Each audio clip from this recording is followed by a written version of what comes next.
শক্তির সংরক্ষণশীলতা নীতির আরেকটি প্রয়োগ দেখি, সেটি হচ্ছে দোলক। তো আমরা অলরেডি সবাই এটা জানি হচ্ছে যে একটি দোলক যখন সরল ছন্দিত স্পন্দনে স্পন্দিত হয় তখন সাম্যাবস্থায় এর বেগের মান থাকে হচ্ছে সর্বোচ্চ এবং দুই বিস্তার পজিশনে তার বেগের মান থেকে সর্বনিম্ন which is 0 metre per second.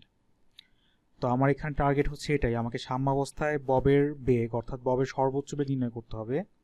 That means এই ক্ষেত্রে ববের সর্বোচ্চ বেগ এবং সাম্যাবস্থায় ববের বেগ ওয়ার্ড দুটো হচ্ছে ইন্টারচেঞ্জেবল। তো এখন এক্সামে স্পেশালি দুই ক্ষেত্রে আমাদেরকে এই ববের সর্বোচ্চ বেগ নির্ণয় করতে বলে। একটি হচ্ছে যখন কৌণিক বিস্তার আলফা দেওয়া থাকে, এখানে আলফা হচ্ছে কৌণিক বিস্তার, এবং আরেকটি যখন রৈখিক বিস্তার ডি দেওয়া থাকে।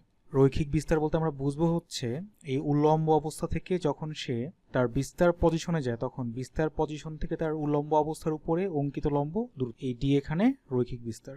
সো একটা খুব ইম্পর্টেন্ট আইডিয়া হচ্ছে আমরা যখন পটেনশিয়াল এনার্জি বা বিভব শক্তি ক্যালকুলেশন করি, দ্যাট মিনস যখন আমরা এমজিএইচ নির্ণয় করি, এই এইচ কিন্তু আমাদের লিটারালি যেটা ভূমি বা গ্রাউন্ড তার থেকে নির্ণয় করতে হবে, ব্যাপারটা কিন্তু এরকম না। অ্যাকচুয়ালি আমরা যেটা করি সেটা হচ্ছে আমরা ভূমি সমান্তরাল কোনো একটা লেয়ারকে গ্রাউন্ড হিসেবে ডিফাইন করে তার রেসপেক্টে আমরা এই বিভব শক্তি বা পটেনশিয়াল এনার্জি নির্ণয় করি। সো আমরা যদি এই লাইনটাকে আমাদের গ্রাউন্ড লেভেল হিসেবে ধরি তাহলে খেয়াল করি বি পয়েন্টে তার পটেনশিয়াল এনার্জি হবে 0, কিন্তু বিস্তার পজিশনে যখন এই ববটা উঠলো তখন এই গ্রাউন্ড লেভেল থেকে বিস্তার পজিশনের উচ্চতা হচ্ছে এইচ, যার ফলে এই এ পয়েন্টে তার বিভব শক্তি হবে হচ্ছে এমজিএইচ।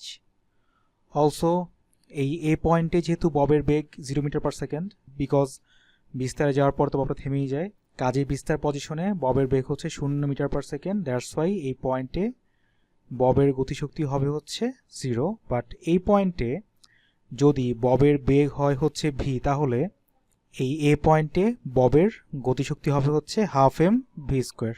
তাহলে শক্তির সংরক্ষণশীলতা নীতি অনুযায়ী এ পয়েন্টে মোট শক্তি সমান সমান হবে হচ্ছে বি পয়েন্টে মোট শক্তি, দ্যাট মিন্স এ পয়েন্টের মোট শক্তি এমজিএইচ সমান সমান বি পয়েন্টের মোট শক্তি half M V square, that is V square সমান সমান 2GH।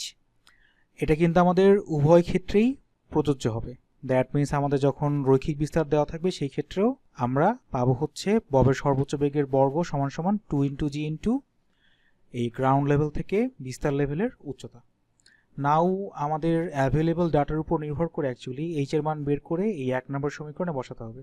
সো কেস নাম্বার 1, যদি কৌণিক বিস্তার আলফা দেওয়া থাকে সেই ক্ষেত্রে খেয়াল করো এই কোণটা হচ্ছে আলফা, তাহলে এই সমকোণী ত্রিভুজে সুতার দৈর্ঘ্য যদি এল হয় তাহলে খেয়াল করো এই সুতাটাই কিন্তু এখানে এসে এই সুতায় রূপান্তরিত হয়েছে। দ্যাট মিন্স সুতার দৈর্ঘ্য যদি এল হয় তাহলে এই সাইডটা হচ্ছে এল, যার ফলে আমরা বলতে পারি এই দৈর্ঘ্যটা হবে হচ্ছে এল cos alpha.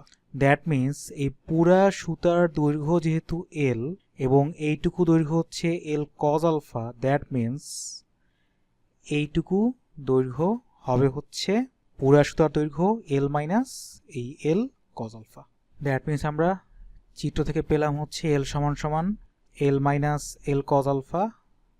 So L common now, 1 minus cos alpha which is 2L sine square alpha by 2। সুতরাং আমরা পেলাম হচ্ছে এই ক্ষেত্রে ববের সর্বোচ্চ বেগের বর্গ সমান সমান 4GL sine square alpha by 2। That means ববের সর্বোচ্চ বেগ কত? 2 into root over GL sine alpha by 2। অর্থাৎ যদি আমাদের কৌণিক বিস্তার দেওয়া থাকে সেই ক্ষেত্রে আমরা এই ফর্মুলার সাহায্যে ববের সর্বোচ্চ বেগ বা সাম্যাবস্থায় ববের বেগ নির্ণয় করতে পারবো। এবার আসো হচ্ছে যদি আমাদের রৈখিক বিস্তার ডি দেওয়া থাকে সেই ক্ষেত্রে খেয়াল করো এই সমকোণী ত্রিভুজটার কথা যদি বলি তাহলে দেখো এই সমকোণী ত্রিভুজের সুতার দৈর্ঘ্য এল, দ্যাট মিন্স এই সাইডটা হচ্ছে এল এবং এই সাইডটা হচ্ছে ডি। দ্যাট মিন্স দেখো এই দূরত্বটা হবে হচ্ছে ফ্রম পিথাগোরাসের theorem root over L square minus D square. That means এই পুরাটা যেহেতু সুতা যার দৈর্ঘ্য হচ্ছে এল, কাজেই খেয়াল করো এই ক্ষেত্রে এইচ হবে হচ্ছে পুরা সুতার দৈর্ঘ্য মাইনাস এইটুকু দৈর্ঘ্য, দ্যাট মিন্স এস যেটা আর কি এখানে, which is L minus root over L square minus D square. That means সাম্যাবস্থায় ববের বেগ বা ববের সর্বোচ্চ বেগের বর্গ সমান সমান 2G, এইচ এর জায়গায় আসবে হচ্ছে L minus root over L square minus, that is যদি আমাদের রৈখিক বিস্তার ডি দেওয়া থাকে সেই ক্ষেত্রে আমরা এই সূত্রের সাহায্যে রৈখিক বিস্তার দেওয়া থাকলে ববের সর্বোচ্চ বেগ নির্ণয় করতে পারবো।